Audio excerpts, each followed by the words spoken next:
ಉದ್ದೇಶ ಏನಪ್ಪ ಅಂದ್ರೆ ನಮ್ಮ ದೇಶಕ್ಕೆ ಸ್ವತಂತ್ರವನ್ನು ತಂದುಕೊಟ್ಟಿರ್ತಕ್ಕಂಥ ರಾಷ್ಟ್ರಪಿತ ಮಹಾತ್ಮ ಗಾಂಧೀಜಿಯವರ ನರೇಗಾ ಮಹಾತ್ಮ ಗಾಂಧಿ ರಾಷ್ಟ್ರೀಯ ಉದ್ಯೋಗ ಖಾತ್ರಿ ಯೋಜನೆಯನ್ನು ಬದಲಿಸಿ ಕೇಂದ್ರ ಸರ್ಕಾರದವರು BG ರಾಮ್ಜಿ ಅಂತ ಬೇರೆ ಹೆಸರನ್ನು ಇಟ್ಟಿರೋದರಿಂದ BJP ಅವ್ರದ್ದು ಏನೂ ತ್ಯಾಗ ಬಲಿದಾನಗಳಿದೆ ನಮ್ಮ ದೇಶಕ್ಕೆ ಬರೀ ಹೆಸರು ಬದಲಾವಣೆ ಮಾಡ್ಕೊತ ಹೊಂಟಾರ ಅದರ ಸಲುವಾಗಿ ನಮ್ಮ ರೈತರಿಗೆ ಎಲ್ಲರಿಗೆ ಉಪಯೋಗ ಆಗುವಂಥದ್ದು ಏನೂ ಇಲ್ಲ ಅವರಿಂದ.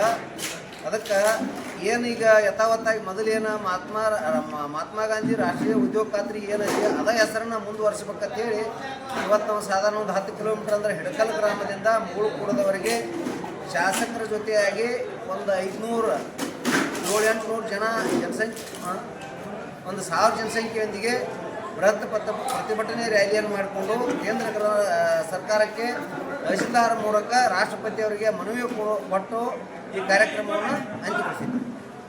ನಾಮ ಬದಲಾವಣೆಯಿಂದ ಏನು ನಷ್ಟ ಏನಾಗಿದೆ? ಹೆಸರು ಬದಲಾವಣೆ ಮಾಡೋದ್ರಿಂದ ಏನು ನಷ್ಟ ಏನಾಗಿದೆ?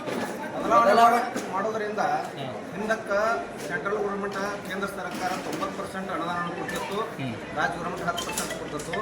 ಮತ್ತು ಹೆಸರನ್ನು ಬದಲಾವಣೆ ಮಾಡೋದ್ರ ಮುಖಾಂತರ ಅವರ ಈಗ 60% ಕೇಂದ್ರ ಸರ್ಕಾರ ಕೊಡೋದು, 40% ರಾಜ್ಯ ಸರ್ಕಾರ ಹೊರಗೆ ಆಗಿರುತ್ತದೆ. ಆದ ಕಾರಣ ಈ ಪ್ರತಿಭಟನೆಯನ್ನು ಹಿಡಕಲ ಗ್ರಾಮದಿಂದ ಮೂಡುವರೆಗೆ ಮಾಡಿರ್ತೀವಿ. ತಮ್ಮ ಹೆಸರು?